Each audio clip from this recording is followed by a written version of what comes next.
Wonderful. Welcome, everybody. This is really wonderful to see everybody here.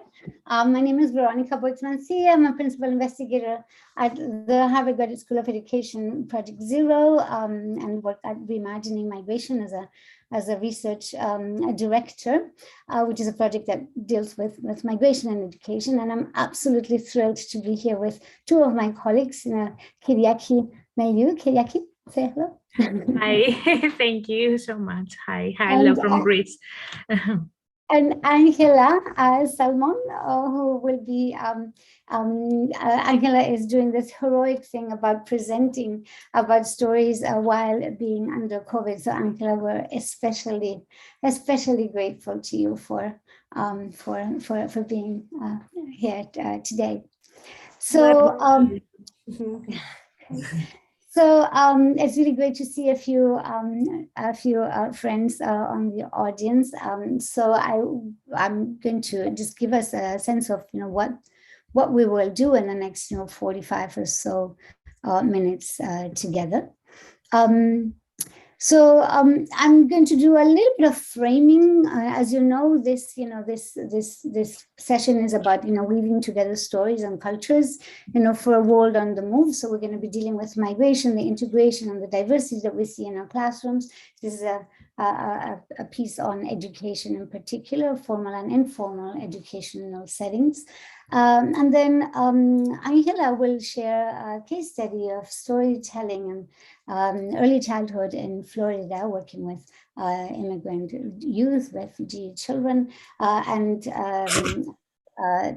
Kiriaki will share another case study from Greece, both beautiful pieces about how we engage young children in telling the stories of migration. And towards the end, if we have time, we would love to involve you in thinking together about some lessons learned. So we are going to ask you to think a little bit about, what do we appreciate about these stories, these cases?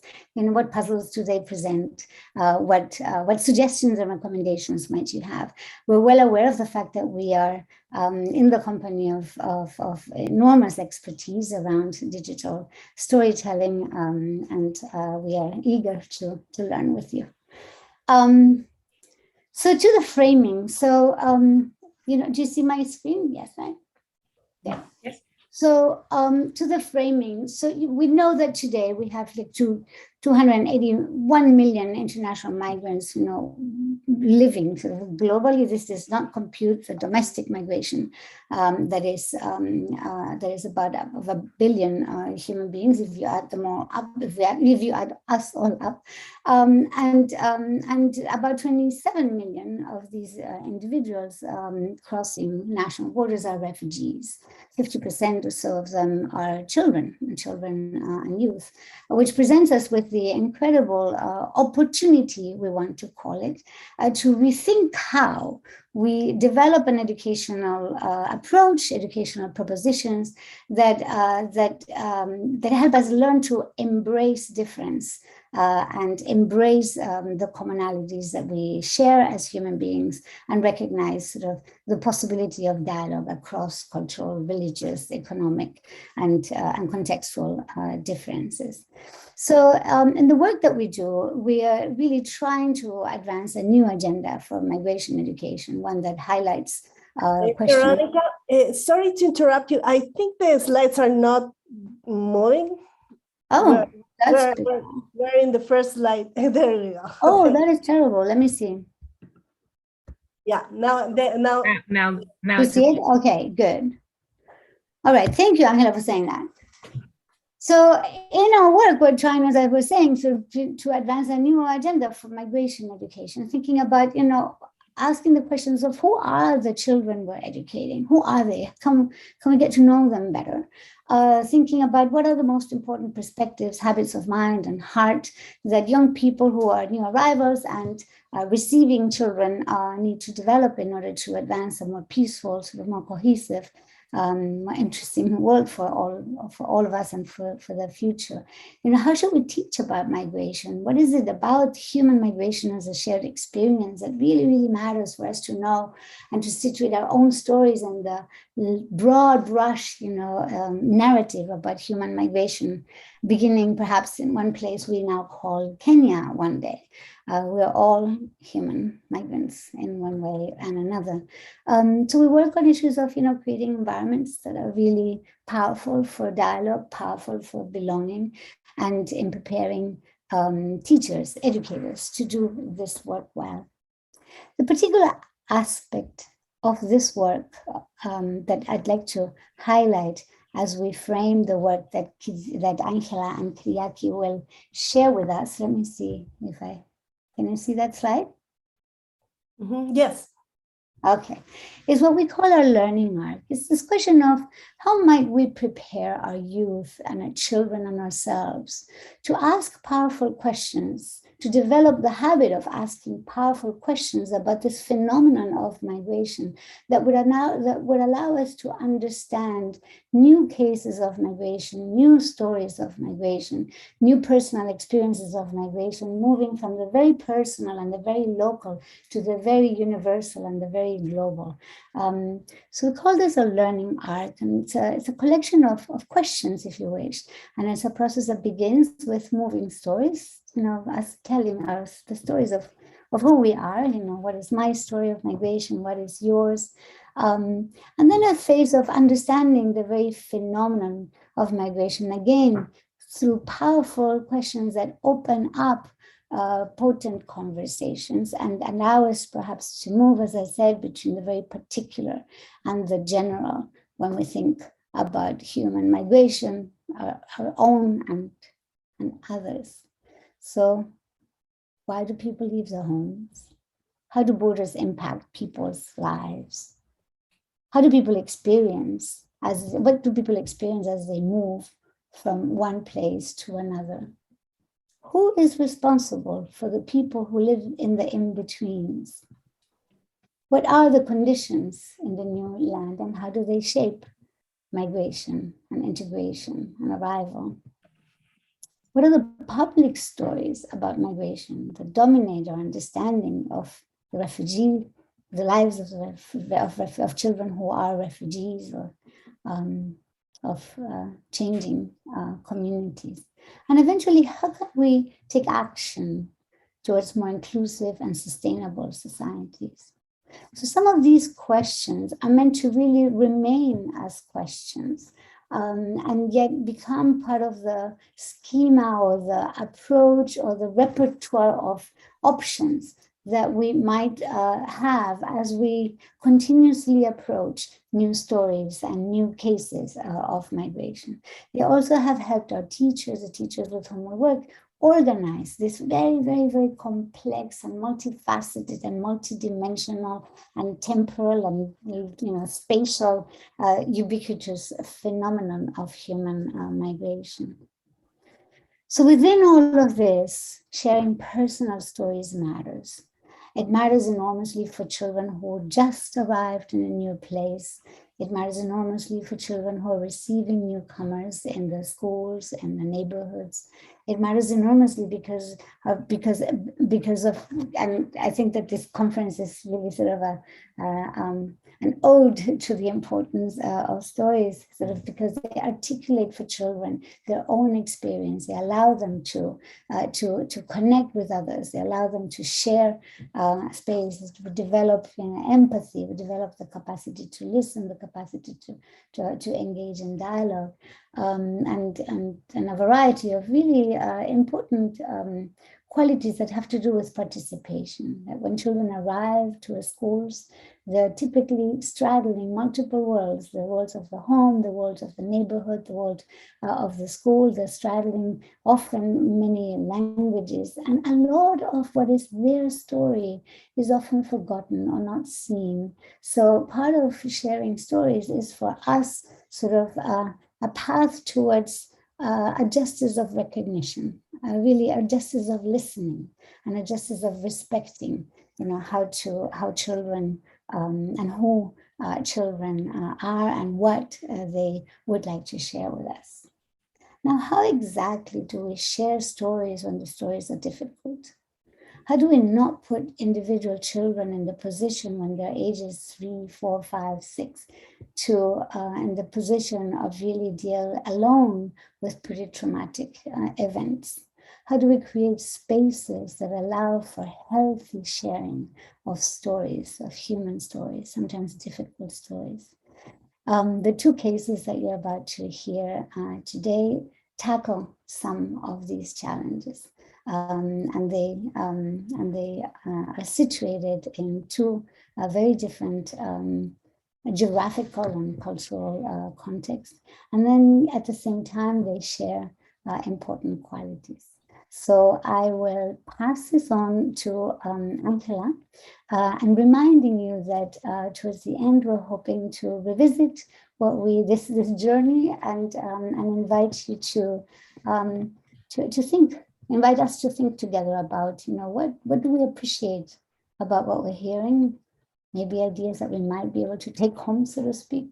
What puzzles are we encountering? And perhaps what suggestions do you have for us as we continue to learn? So Angela, I'll pass it on to you. Thank you. Next slide, please. Well, I'll be talking, yes, thank you. I'll be talking about a particular case study of the Guatemala Mayan Center in Loughborough. Considering that in Florida, there's a very diverse population. 1 in 4 children in the US, approximately 18 million children are immigrants. In this particular center was created after this genocide in the 1980s. There were a lot of Guatemalan indigenous people that migrated to the United States. So they created this center to help these people, most of them refugee, migrant, indigenous and farm working people in West Palm Beach. However, many of the stories that I've been working here in Florida, not only in this center, they share many similar stories. Next slide, please. Yeah, something that Kiriaki and I found very similar is the importance of inviting children to use what in radio called the 100 languages. That children have, all of the children have their stories. Actually, children think in stories, but they have different ways of expressing themselves, not necessarily orally, but they express themselves through drawings, modeling with clay, with dramatic play. In their stories, they bring their funds of knowledge, their home experiences, and it is a good opportunity for children to have a voice. And as Veronica said, children, it's important to implement the right of children's participation and to be heard, because we cannot think of children as the future citizens. Children are citizens now, so they have the right to be heard. Next slide, please. What we found powerful in our study is the co-construction of stories. When one child begin to tell a story, the other child starts elaborating, and the story that one child shares spark the attention of another child, and that's how they start creating common stories. So in those collective voices, what we found is that children feel safe to share their stories, because sharing a story is not always easy, especially if those stories are accompanied by a trauma or separation, which is a very typical problem that the children in Florida have.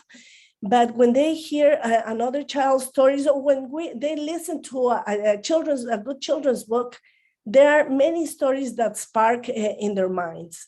So what we did is we created spaces where the children can recreate those stories using different prompts, not only drawing, but creating puppets with little sticks, for example. And this was a very powerful way for them to step inside the characters, and they began to tell their stories. So we found that children who were very inhibited or who are carrying a lot of things, that's how they began to tell their stories. Next slide, please. In this free environment, it is very common that children become vulnerable, and vulnerability is something that empowers them, and especially if they are in an environment where they can trust other people. So that helps them reframe difficult moments in life feeling represented in the story.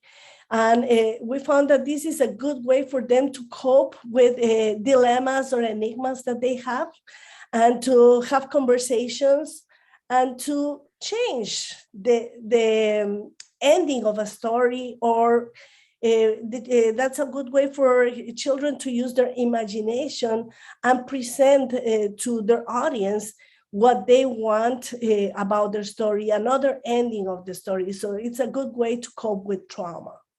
Next slide, please. Yes, so we found also that it allows children to be resilient, vulnerable, and that helps them develop the altruism. I like to share the story of this little boy. This little boy, after listening to a story, he drew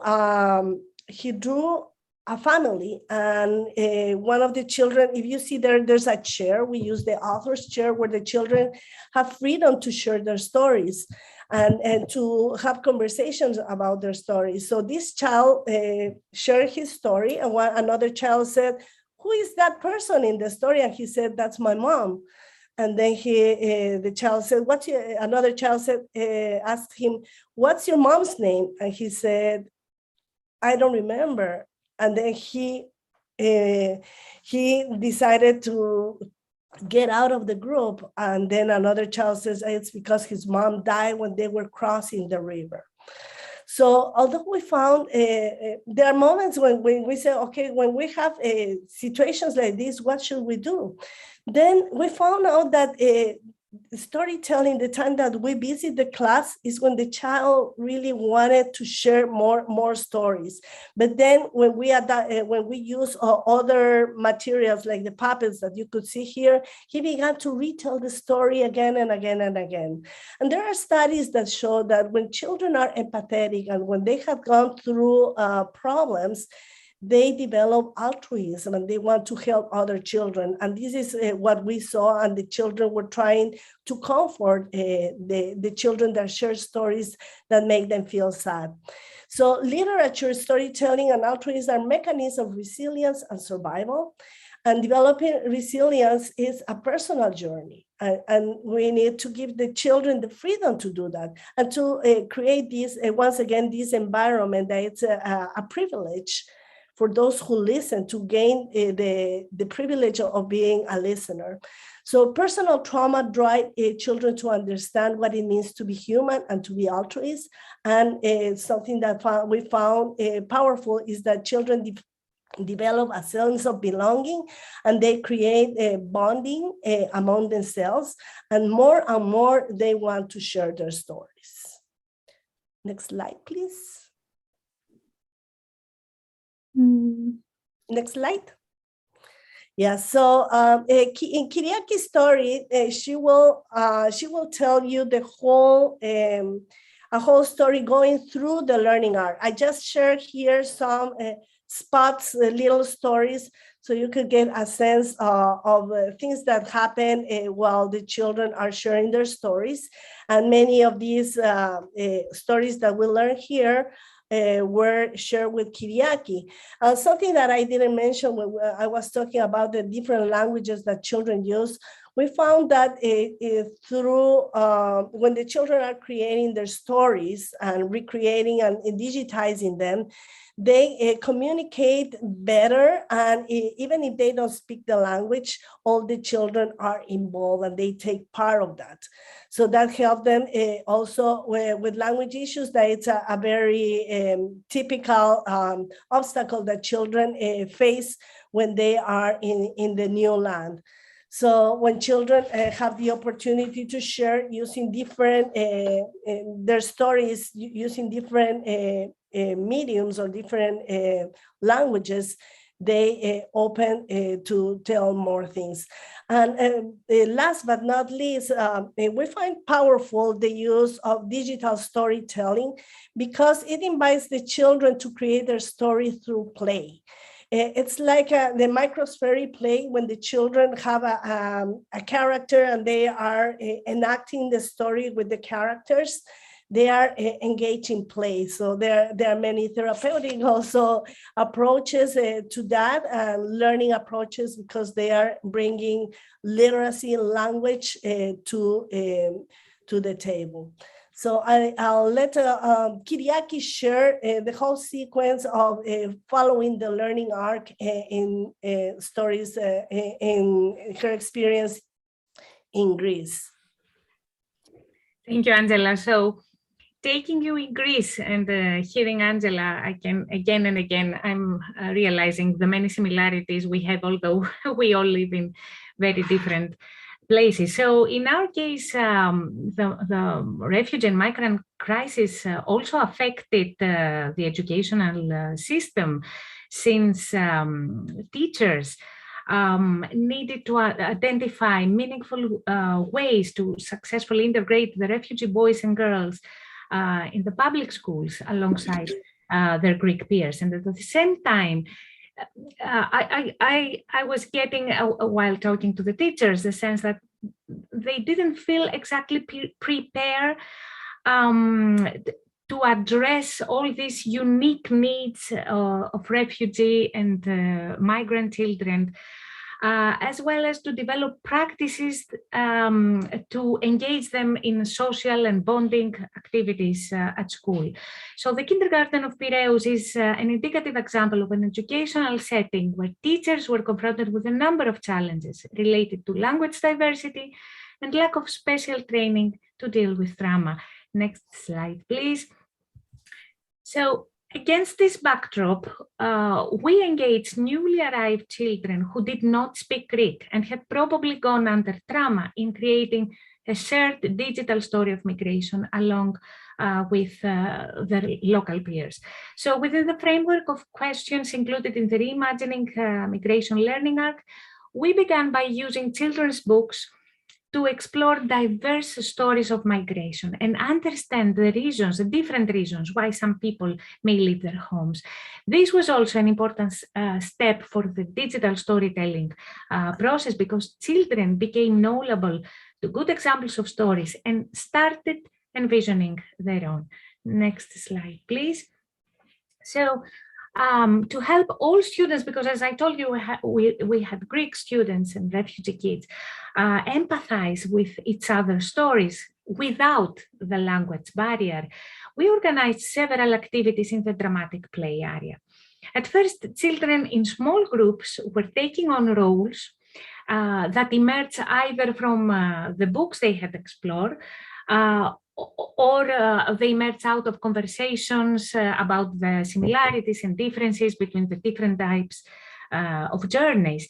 So then they were making up situations, and finally they were invited to share their feelings in every meaningful ways, not only with words, exactly as the frozen image you see on the bottom of the slide. So this was a powerful step for children, not only to develop the characters of the story, but also to cope with their stress, their fears, and make their stories visible. In addition, what we discussed with teachers was that the Greek students who were in the same groups with refugee children demonstrated more empathy towards them because they had tried out stepping into their shoes, at least for a while. Next slide, please. So the next section of the Reimagining Learning Arc was linked to the steps of elaborating on character strengths and personal virtues. This was very powerful, especially for the refugee children. So although questions such as the choices and dilemmas people face during their journey, or who is responsible for people on the move seemed quite complex at first for early childhood education settings. And perhaps difficult for children to respond. We deliberately include them so as to enable them to recognize perspectives and build the plot of the story. And if I can share a quote with you, you see in the right bottom of the slide, the politicians prefer war rather than peace. So imagine how we think of those ideas again and again, especially during this complex situation we live. Next slide, please. So taking age-appropriate action was synonym to digital storytelling. So sharing children's stories to an authentic global audience was a key element to ensure participation of linguistically diverse and less confident students. So what we did was that the children were separated in small groups. Each one of them was responsible for delivering one of the different learning tasks included in the process. So, for example, as you see on the upside of the slide, steps that required writing skills like building the storyboard so as to make the events of the story concrete were assigned to groups of Greek-speaking students. On the other hand, steps that were related to ICT use and included hands-on activities like manipulating the human figures, making the background of the setting out of clay, taking pictures, inserting them in the video software, adding sound, and so forth, were given to foreign students. So this way, teachers made sure that they were offering different students with distinctive avenues to express ideas and create meaningful product assignments. So despite the fact that the created digital story that you will see in a few minutes was relatively low-tech in the sense of being very easily made on a computer with basic hardware and software, the final product had the advantage of including diverse children's voices that probably wouldn't have been shared otherwise. So as we share the video, I would say that under different circumstances, inviting children to recall a traumatic journey would not be advisable. However, by constructing a story with others through multiple forms of representation, children experienced an important form of belonging and recognition. Thank you, Kiriaki. Angela, I think I'm going to try to see if I can share the video from here. Yeah. Let me unshare again. I'm always moved by the stories that keep unfolding in this project and by what children have to say. The complexity of the dilemmas that you shared with the children, Kiriaki, was really amazing for your very early child. All right, let me give this a try. Yeah, it's working. Can you hear it? Yeah, it's working. Okay. Maybe, yeah. Okay. All right, let's try this. Here we go.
Okay,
we can stop the video now if you wish.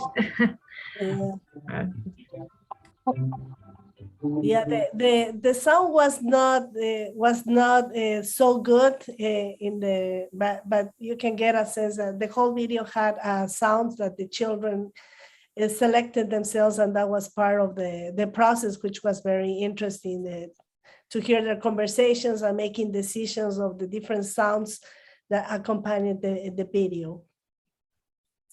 Yeah, well, thank you. I hope that you did all get sort of a sense of the work of the children, a sense of the complexity of the treatment of the topic, and thank you, Kiriaki and Angela, for sharing these two powerful cases. We thought that we could invite us all to think a little bit about what strikes us as powerful in these cases. What kinds of things might we sort of value or find of interest? Then what kinds of things might we view as puzzling, and perhaps what suggestions you might have. So I wonder if since we are sort of since there's not too many of us in the room, whether we would give ourselves like a few minutes to think about this, perhaps share some thoughts on the chat, and then we'll have a conversation if that makes sense. Would you like to do that? Let me find our presentation again. Yes, thank you so much. That sounds like a great idea. And actually, you mentioned there aren't so many of us, but there are about 15 people joining us online, which is a big group. So yeah, we're very happy to, I don't know if you were happy to take questions, but I think that can also happen through the chat, or if there are any questions in the room. Yeah. I'm going to put the link to the Padlet for those of you who'd like to contribute with something, with ideas in the Padlet. Yeah. Question. What was the most challenging part of producing this project? What were the difficulties? I mean, obviously there were difficulties with the subject matter and dealing with children, but were there any sort of particular challenges that you didn't sort of perceive beforehand? I don't know if you could catch that online, the question. Yeah, I think we could. Kiriaki, Angela, would you like to take that, or we also happy to? I think something that we had a lot of conversations with Veronica and Kiriaki and my research team is when the children come up with stories that are very hard, and you say, well, I'm not a psychologist, how do I handle this? So those were challenging moments, like in the case of the child that says that his mom died while she was crossing the river. So what should we do? But I think if we make it very natural, and then we acknowledge the pain that the child is going through, you also build in the other children that empathy that help them become more human. And we are not there to treat them, but we are there to facilitate and help them uncover those things. And as teachers, we also learn from that. And it's a continuous learning, because the children are informants and they are teaching us. And then always think about a multidisciplinary team. And we have been consulting with psychologists and other people to see what is the most appropriate way to handle these type of situations. Thank you. Thank you so much. We have a link. We have links, Padlet links in the chat. So I'll, because this session is being recorded, I don't know if that is, I don't think the chat is being captured normally, but I'll try and maybe get it up on our screen on this end, so that anyone who would be interested in following up and checking this Padlet later can do that. Yeah, that sounds great. I think it's sort of among the things that, well, I wonder if there are other sort of comments or interests or questions that you'd like to sort of post on the chat, or suggestions. I think that one of the biggest challenges, building on what Angela just said, is this notion that that to a great degree, the handling of a story that is collectively constructed as opposed to just an individual story. So the idea that the digital platform and the materiality of the clay and the pictures and the stick figures and so forth allow for sort of a little bit of distance between the very personal and perhaps possibly triggering story and the story that can be shared, and where children have the option of sharing as much as they want. They don't need to subject themselves to the tyranny of the linearity of a story. They can just avoid certain parts. They can choose what they offer. And we're seeing that the digital platform, this collective construction, the materiality of it, that allows for that negotiation of meaning and that recognition. And building on what Angela was saying, I find it fascinating that how important it is for children who have just gone through a pretty traumatic event to be able to begin to articulate, begin to open up about aspects of the story. Otherwise, the possibility, the first 30 days after post-trauma is incredibly important for children, and having a context in which nobody is shocked, so to speak, despite the pain, and a context in which, as Angela was saying, children are heard, and a context in which they can see that what happened to them also happened to these other 5 children in this classroom, or in a center that we're working with, so it all happened to the 30 kids in the classroom. So it's a way of us, as I was saying, sort of finding elements of normality, shared experience, even in the difficulty. Mm-hmm. Thank you, Veronica. I think we have time for one more question, and I see that Mariana has raised a hand. It's not really a question, yeah, kind of a question. I thought it was very interesting to listening to you, and I've made many digital stories with young children myself, mostly based on fairy tales. So that's the easy part. It's amazing what you actually have done together with these children. So what I was wondering about, because the children were kind of basing it on their own stories, but did they create one story together as a group? Kiriaki, yeah. Thank you for your question. Yes, they created one story together, and a powerful way to start envisioning the story where this connection between the questions included in the Reimagining Learning Arc and the children's books, because they actually show themselves or maybe show their experiences through the stories of others. So they, at some point, they consider themselves not only the refugee boys and girls, but also the Greek children as the characters of the story, but not exactly reliving a traumatic experience, but focusing more on the virtues, on the strengths of the characters that were able to overcome all the challenges during this difficult journey. So I think this was powerful enough for children. How old were the children? They were from 4 until 6 years old, but basically 5 to 6. Yeah. Okay. Thank you. Thank you. Something interesting that came to our conversation in the video, there's that part where there is a bomb and you see all black and the sound is very impressive. So the question is, well, maybe that's not appropriate for children, but that's something that came from children. When Kiriaki asked the children if it's okay for her to share the video, and they said yes, because we want the world to know what we are going through. So they feel very proud of that, and they feel safe to share that. Thank you.